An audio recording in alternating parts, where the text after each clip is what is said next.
Hello friends, मैं इसके Saini MSc group पे एक बार और आपका स्वागत है।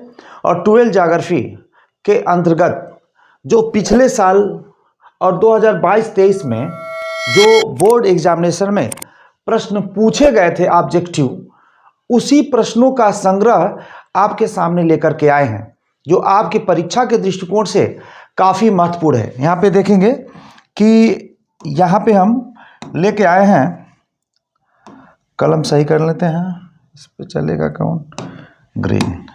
यहाँ पे कक्षा 12 विषय भूगोल और बोर्ड परीक्षा में पूछे गए प्रश्नों का संग्रह, यानी उत्तर प्रदेश माध्यमिक शिक्षा बोर्ड जो एनसीईआरटी पैटर्न पे आधारित है, उसमें कौन कौन से प्रश्न पूछे गए हैं, उसी का हम लेकर के संग्रह आपके सामने आए हैं। तो आइए देखते हैं पहला प्रश्न। ये 2023 में पूछा गया था, ये 322 कोड था एजे। यहाँ देख सकते हैं कि निम्नलिखित में कौन सा एक भौगोलिक सूचना का स्रोत नहीं है। इसमें से कौन सा एक भौगोलिक सूचना का स्रोत नहीं है? प्राचीन मानचित्र है, यात्रियों के विवरण है, प्राचीन महाकाव्य है, चंद्रमा से चट्टानी पत्थरों के नमूने। जो आपका सही उत्तर आपका ये डी है। यही जो है यह भौगोलिक सूचना का स्रोत नहीं है, क्योंकि उसका हम परीक्षण करते हैं, वो हमें किसी तरह की कोई सूचनाएं प्रोवाइड नहीं कराती है। तो इस तरह से ऑप्शन जो डी है ये सही उत्तर है आपका।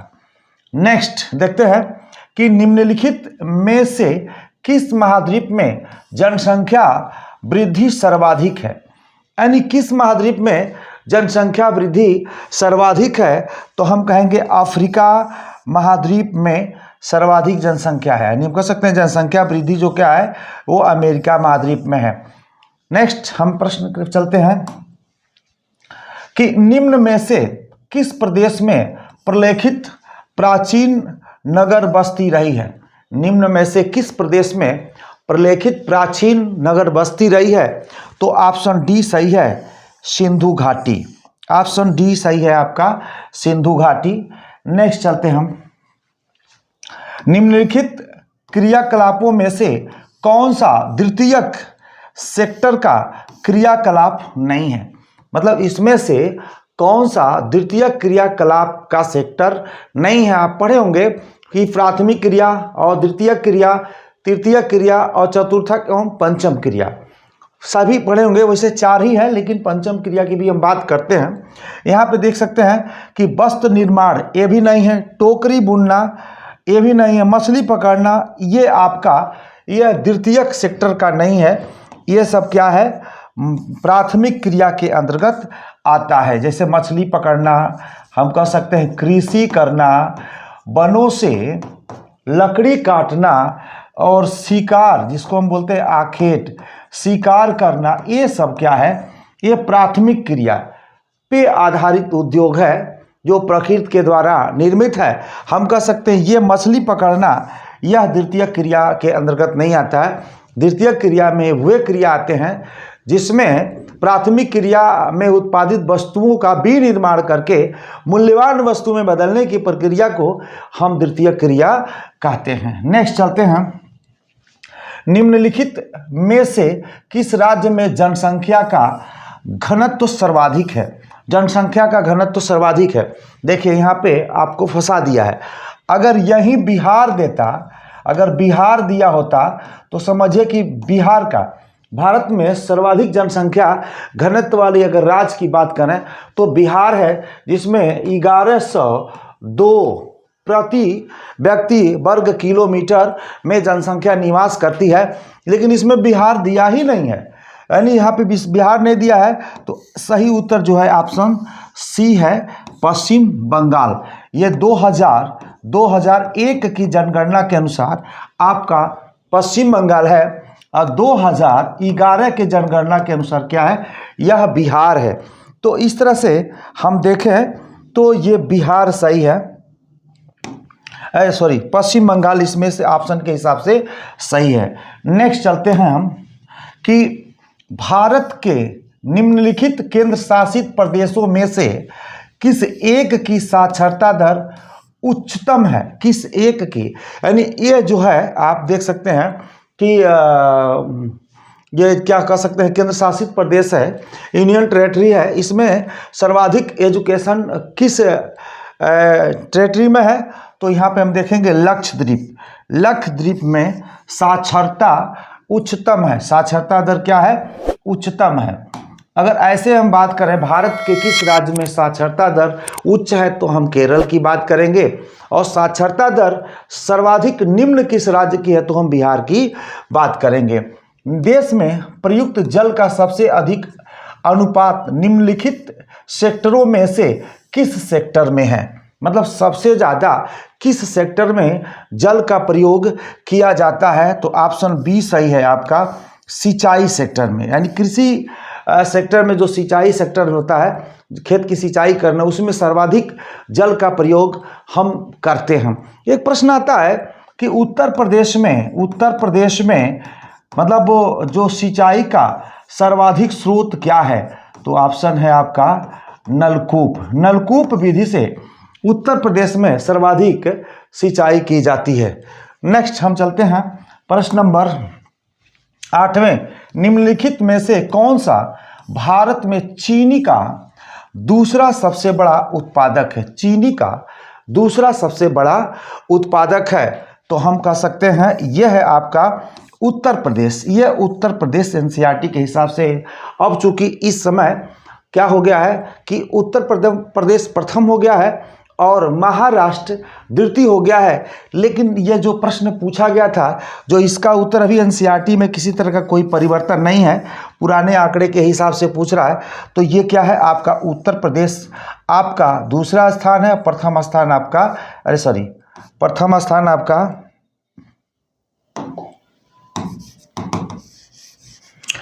स्थान आपका महाराष्ट्र है। ये महाराष्ट्र है। नए आंकड़े के हिसाब से हम पंजाब एक नंबर पर हो गया और दूसरे स्थान पे ये महाराष्ट्र हो गया। चूँकि हमारे बुक में भी परिवर्तन नहीं हुआ, तो पूछना तो उसी बुक के हिसाब से है।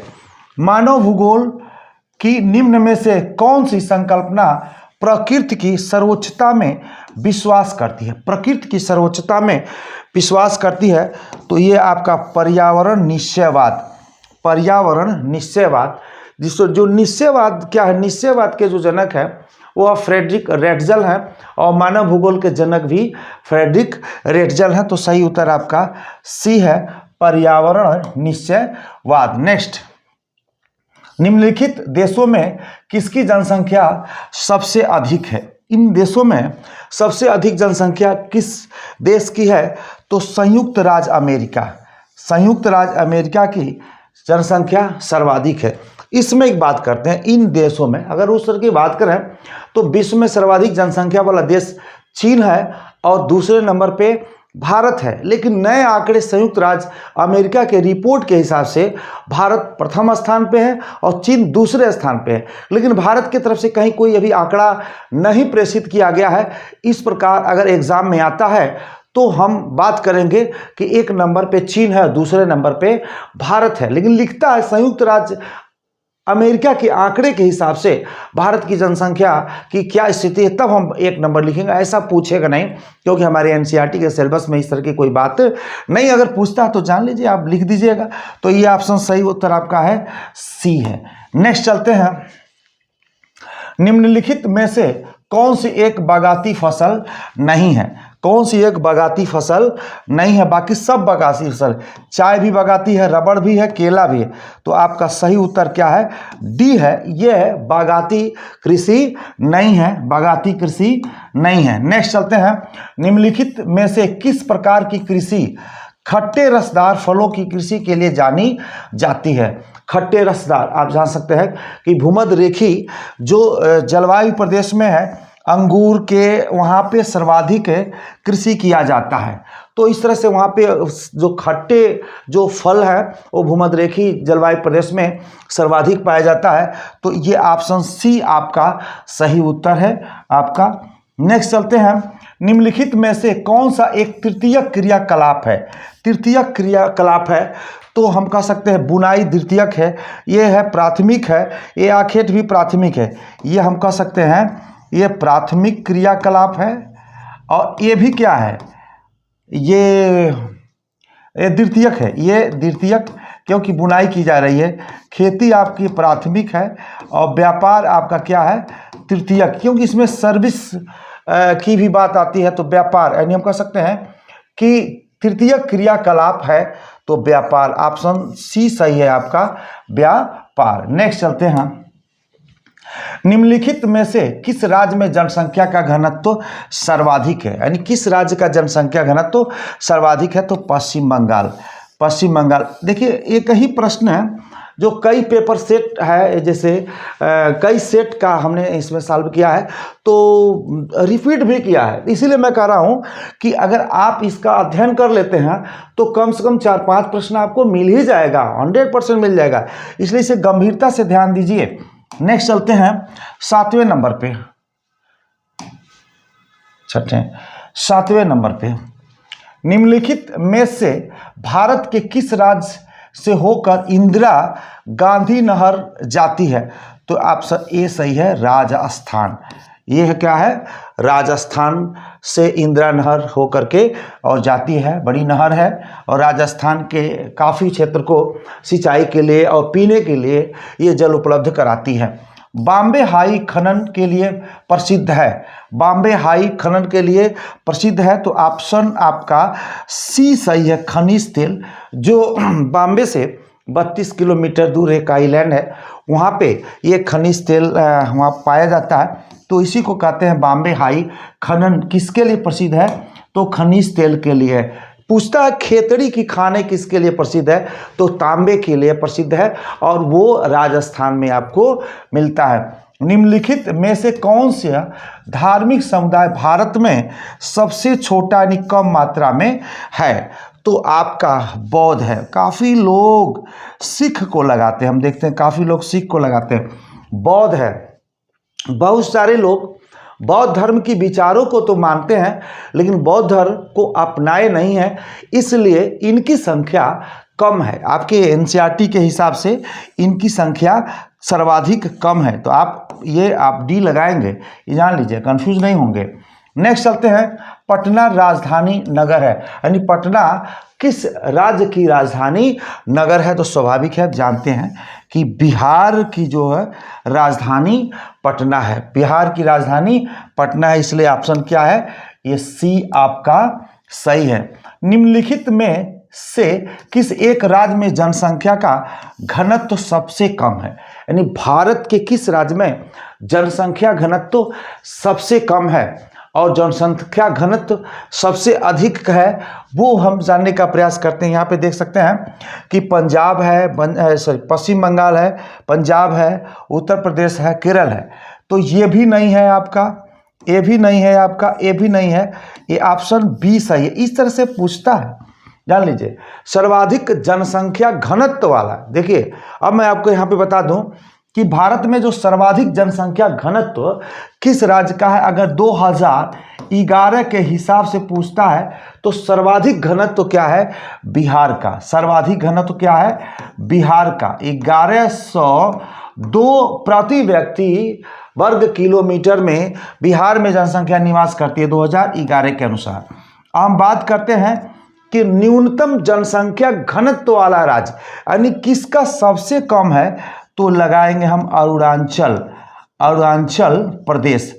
अरुणाचल प्रदेश एक ऐसा राज्य है जहां पे मात्र 17 व्यक्ति प्रति वर्ग किलोमीटर में निवास करती है। तो इस तरह से हम कहें कि सर्वाधिक जनसंख्या घनत्व 1102 बिहार की है और न्यूनतम जनसंख्या घनत्व अरुणाचल प्रदेश, जिसमें 17 व्यक्ति प्रति वर्ग किलोमीटर में जनसंख्या निवास करती है। चूंकि ये दोनों ऑप्शन इसमें नहीं है, ये सर्वाधिक है, न्यूनतम की बात किया है, तो इसमें हम देखते हैं तो इसमें पंजाब राज्य है जिसकी जनसंख्या मतलब जनसंख्या घनत्व तो कम है। अगर ऐसे पूछता तो ऐसे आपको लगाना होगा। हम देखते हैं, लिखते हैं पश्चिम बंगाल की जो है ये आपका, हम कह सकते हैं ये आपका पश्चिम बंगाल का 1028 प्रति वर्ग किलोमीटर और पंजाब का देखेंगे तो ये 551 प्रति वर्ग किलोमीटर। अगर उत्तर प्रदेश की देखते हैं तो 829 प्रति वर्ग किलोमीटर, और केरल की देखते हैं तो 860 ही प्रति वर्ग किलोमीटर जनसंख्या निवास करती है। तो यहाँ पे देख सकते हैं सबसे कम किसकी है, यह है आपकी पंजाब की। तो पंजाब की इसमें पूछता है तो पंजाब की न्यूनतम जनसंख्या घनत्व वाला राज्य है आपका पंजाब। नेक्स्ट चलते हैं कि निम्नलिखित में से कौन सी एक बागाती रोपण फसल नहीं है। 2 बार प्रश्न पूछ चुका है ये, कौन सा नहीं है। तो रबड़ भी है बागाती फसल, चावल भी है, और चना भी है, गेहूं फसल, अरे सॉरी ये पूछ रहा है फसल है, देखिए वहाँ पे नहीं था, यहाँ पे है, तो ये भी नहीं है, चना भी नहीं है, सॉरी ये भी है। ये रबड़ हम कह सकते हैं बागाती फसल के अंतर्गत कुछ फसलों के हम नाम लिख देते हैं। जैसे आपको यहाँ पे दिया है रबड़ है, केला आप है, यहाँ पे काफ़ी आपका बागाती फसल है, चाय आपका बागाती फसल है, जो है गन्ना आपका बागाती फसल है, जो अनानास जो है ये भी बागाती फसल है। पूछता है कि किन्हीं 4 बागाती फसलों के आप नाम लिखिए, तो आप यहाँ पे लिख सकते हैं बड़े आसानी से। तो हम कह सकते हैं इसमें कुछ बागाती फसल है, तो ये नहीं है, आपका सही उत्तर क्या है, रबड़ बागाती फसल है। और भारत में सर्वाधिक रबड़ का उत्पादन करने वाला राज्य आपका केरल है।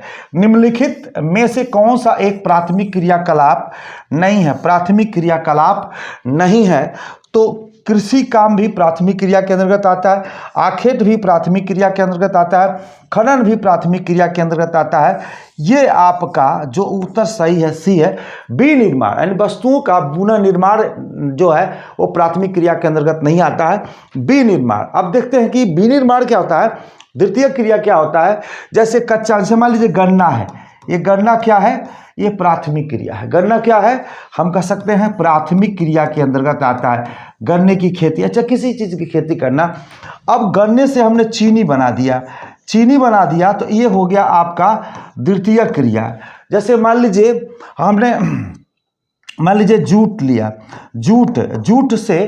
जूट प्राथमिक क्रिया है, लेकिन जैसे ही हम इसे जो भी सामान बनाते हैं, जैसे बोरा वगैरह बनाते हैं और चटाई वगैरह भी बनाते हैं, तो ये हो जाएगा। जैसे मान लीजिए बोरा ही बना रहे हैं हम, ठीक है, या रस्सी बना रहे हैं, तो ये हो जाएगा आपका द्वितीयक क्रिया। कपास है वो प्राथमिक क्रिया है, ठीक है, लेकिन जब जैसे ही कपड़ा बनता है वो द्वितीय क्रिया के अंतर्गत आ जाता है। तो हम कह सकते हैं जो विनिर्माण है वो प्राथमिक क्रियाकलाप के अंतर्गत नहीं आता है। भारत में निम्नलिखित में से किस स्थान पर पहला परमाणु ऊर्जा केंद्र स्थापित किया गया था। पहला परमाणु ऊर्जा केंद्र कहाँ पे स्थापित किया गया था, तो इसमें जो देखते हैं यहाँ पे है आपका ये तारापुर, जो है तारापुर कहाँ पे है, ये है आपका मुंबई में है। तारा केंद्र कहाँ है, ये है मुंबई में आपका है। ये कहाँ है आपका, उत्तर प्रदेश में है, और कल्पक्कम जो है वो तमिल में है। तो इस तरह से हम देखते हैं कि ये है आपका वायु प्रदूषण नहीं होता। 8 प्रश्न पूछता है ऑब्जेक्टिव में, 8 लेकर के हम आए हैं। वायु प्रदूषण नहीं होता है, तो यहाँ बस अड्डे के पास भी होता है, यहाँ भी होता है, और यहाँ भी होता है, यानी हम कह सकते हैं स्वच्छ वायु क्षेत्र में वायु प्रदूषण नहीं होता है। तो ऑप्शन डी सही है, ऑप्शन डी सही है। नेक्स्ट चलते हैं 2022 में जो पेपर कोड 322 था, ईएस था, उसका प्रश्न आपके सामने है। निम्नलिखित विद्वानों में से किसने नौ निश्चयवाद की संकल्पना प्रस्तुत किया था। नौ निश्चयवाद की संकल्पना प्रस्तुत किया था। मानव भूगोल की जो विचारधाराएं तो बहुत है, लेकिन जो प्रमुख विचारधाराएं हैं वो 3 है, जो नियतिवाद या निश्चयवाद, संभववाद और नौ निश्चयवाद, 3 विचारधाराएं प्रमुख है। तो यहाँ पे दिखाया गया है कि नौ निश्चयवाद, देखिएगा इसको रुको अथवा जाओ के भी नाम से जानते हैं। रुको अथवा जाओ, स्टॉप एंड गो, रुको अथवा जाओ के भी नाम से जानते हैं। किसको, नव निश्चयवाद को रुको अथवा जाओ के भी नाम से जानते हैं, स्टॉप एंड गो के भी नाम से जानते हैं। तो टेलर, ये आप सही उत्तर आपका सी है, ग्रिफिथ ग्रिफिथ टेलर जो है, जैसे चूंकि टाइप कहीं और की है, पेस्ट कहीं और की है, इसलिए जो मात्रे हैं वो डिस्टर्ब हो जा रहा है। मतलब जो इसमें आ रहा है यहाँ पे तो थोड़ा सा ये ग्रिफिथ टेलर लिखा गया है, तो आप ग्रिफिथ टेलर समझें। तो ये इसके विचारधारा के जनक हैं ग्रिफिथ टेलर। और नियतिवाद या निश्चयवाद की हम बात करते हैं तो निश्चयवाद जो है फ्रेडरिक रेटजल जो मानव भूगोल के जनक है, और संभववाद जो है पाल विडाल डीला ब्लास हैं संभववाद की विचारधारा के जनक। नेक्स्ट चलते हैं, निम्नलिखित में से कौन सा एक प्राथमिक क्रियाकलाप नहीं है? प्राथमिक क्रियाकलाप नहीं, देखिए बार बार हर एक मतलब पेपर में ये प्रश्न पूछा है, तो प्राथमिक क्रियाकलाप नहीं है, ये भी प्राथमिक क्रियाकलाप है, ये भी है, और ये आपका खनन भी है, और ये बी निर्माण जो है वो प्राथमिक क्रिया के अंतर्गत नहीं आता है, इसलिए ऑप्शन डी सही है। मैं बताऊं कि ये प्रश्न देखिए 22 का है और 23 में दो बार पूछा है, 23 में दो बार पूछा है, दो सेट में पूछा है, ये 22 का, 22 में भी यही सेम प्रश्न आपको मिले। इसलिए मैं कह रहा हूं कि आप गंभीरता से अगर इससे 8 3 की 32 प्रश्न है आपके पास, ये 32 प्रश्नों का संग्रह में लेकर आए, ये 32 पढ़ लेते तो 5 मेरी गारंटी है आपको मिल जाएगा। निम्नलिखित में से कौन सा विश्व का सबसे अधिक जनसंख्या वाला देश है? जनसंख्या वाला देश है, इसमें देख सकते हैं यहाँ पे तो चीन है, 1 नंबर पे क्या है? चीन है, और दूसरे नंबर पे आपका क्या है? आपका भारत है। हमको 1 और 2 चाहिए, तो इसमें क्या पूछ रहा है? सबसे अधिक जनसंख्या वाला देश, तो ऑप्शन सी सही है, चीन। मैं कई बार इस पे चर्चा कर चुका हूँ, चीन ही लगाइएगा, क्योंकि जब संयुक्त राज्य अमेरिका की बात नहीं करेगा तो चीन ही लगाइएगा, यही पूछेगा। निम्नलिखित में से किस फसल को रोपण कृषि के अंतर्गत उगाया जाता है? रोपण कृषि के अंतर्गत उगाया जाता है, इसमें देख सकते हैं कौन है? तो गेहूं रोपण कृषि के अंतर्गत नहीं उगाया जाता है, चावल भी कृषि के नहीं उगाया जाता है, मक्का भी नहीं, तो इसमें ऑप्शन डी सही है। चाय जो है रोपण कृषि का एक उदाहरण है, उसके अंतर्गत ये आता है। मैंने आपको बताया रोपण कृषि पे जरूर ध्यान दीजिएगा, बगाती कृषि जिसको हम कहते हैं, बगाती कृषि जो है एक बार जरूर पढ़ लीजिएगा। 100% एक आपको कम से कम 1 या 2 नंबर या 4 नंबर आपको इससे मिलने वाले, और पहला चैप्टर तो पढ़िएगा जरूर, 6 नंबर आपके पहले चैप्टर से आपको मिलेंगे। निम्नलिखित में से कौन सा भारत में दूसरा सबसे बड़ा धार्मिक समुदाय? देखिए फिर पूछे, 22 में भी पूछा है और 23 में भी पूछा, इसीलिए मैं कहता हूं इसे गंभीरता से देखिए, आपके लिए ये काम देगा। तो यहाँ पे है बौद्ध। क्या है? बौद्ध। ये टाइपिंग मिस्टेक नहीं है, वो पेस्ट किया हूं इसलिए इस तरह का है, आप समझिए, भावनाओं को समझिए।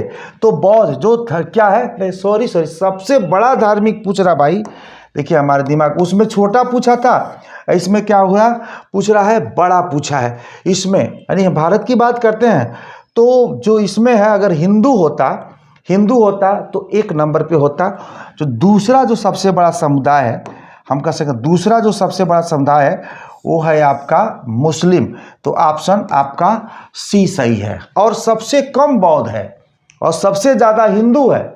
हम कह सकते हैं कि अगर हम बात करें तो हिंदू 1 नंबर पे है, और जो है मुस्लिम जो है वो दूसरे नंबर पे है, और अंतिम जो है वो है आपका बौद्ध, और अंतिम जो है सबसे कम बौद्ध है। नेक्स्ट चलते हैं, बौद्ध। इसमें देखते हैं यह निम्नलिखित में कौन सा पर्यटन नगर है?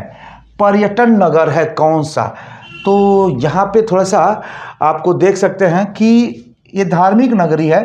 ये पर्यटन नगर की बात करें तो नैनीताल। नहीं कहते हैं चलो यार नैनीताल घूमिए, बहुत बढ़िया मंसूरी, नैनीताल, ये सब घूमने लायक जगह है, प्राकृतिक नेचर है यहाँ पे, और अच्छा लगता है। चाहे ठंडी के मौसम में जाए तो भी मज़ा आता है, और गर्मी के मौसम में जाए तो भी मज़ा आता है।